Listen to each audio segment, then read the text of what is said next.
What's up YouTube, Taylor here. I've got you another instructional video that nobody ever takes care of. This is the electric clutch off of a Scag. These things have a spec on them. They are supposed to have an air gap of 15 thousandths, and they wear over time. You're supposed to check them or adjust them every 500 hours. So let me get my feeler gauges ready here. All you really need is a set of good feeler gauges and a 9/16 wrench. Doesn't matter if it's ratcheting or whatever, just a normal standard 9/16 wrench.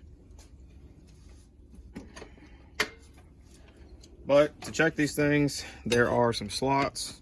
There's 3 slots and 3 corresponding nuts. You see we're pretty loose. This one was definitely out of adjustment. This is an old spare. It was still a good clutch. So I keep a couple spares around because I don't rely on nobody else to work on my equipment. So, all right, once you get over here close to the nut, you'll see it start getting a little, feel it start getting a little tight. Same thing with the valve adjustments. You have to go by feel, but you want to be able to pull it out and stick it back in and it not be too tight. Now, you've got to go all the way around these things a couple of times. This one was way out of spec, so it's going to take a couple of rounds to get it right. You see again, we're good and loose. That one didn't take a whole lot. So turn it around here. Same thing here, we're pretty well loose. The whole reason you have to go around them multiple times because the bolts are spread so far apart. If you pull it down, like, it gets real tight on this side but loose over here. So you just want to check all the way across your slot. And you see this one is a little too tight now. Just back it off just a hair. That was actually too much.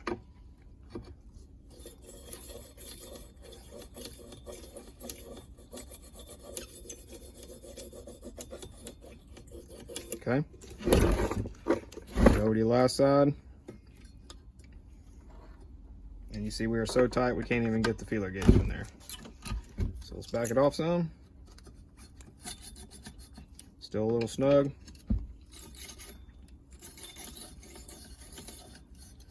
I don't know how well y'all can hear that, but that's about what you'd want. You don't want them too tight. They do have a spec for a reason. So obviously this one is off the mower. It can be done on the machine. At least the Scags can. So I'll take you guys with me just a second. I'll pause y'all just a minute. As I was saying, here's your clutch. Basically, this is an electromagnet. So it takes 12 volts and ground from your PTO switch on the mower here to energize an electric coil, and it pulls the 2 plates together that you just adjusted. The whole reason it's important to adjust these around equally is you want even clamping force all the way around. You don't want this side too tight. It'll burn this disc here. Same thing any other side. So there's that.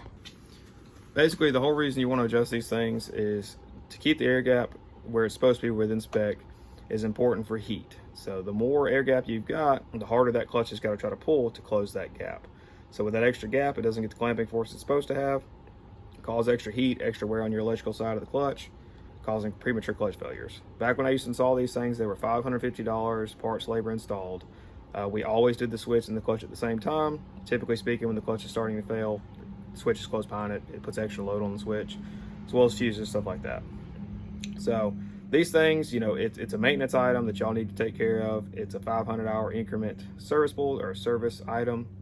So it's not that big of a deal. You can do them on the mower. If you can't do them on the mower, I'll be happy to make a video on pulling the clutches off. They're not hard to get off by any means, at least for the Tiger Cat 1s and 2s. The cheetahs aren't bad. The V-rods are kind of a pain because they're so tight underneath the mowers, but either way, this will save you some money in the long run if y'all take care of this now. So I appreciate y'all watching. I hope y'all find this interesting, and I hope this helps somebody stay cutting grass and keep y'all out of the shop's hands. I know most of them around here, they're 1-2 week lead time, and you can't ever trust them if they're doing the right job. So if you know you're doing it yourself, you know it's done right, and you get to save the money doing it. Thanks, guys. Y'all have a good day.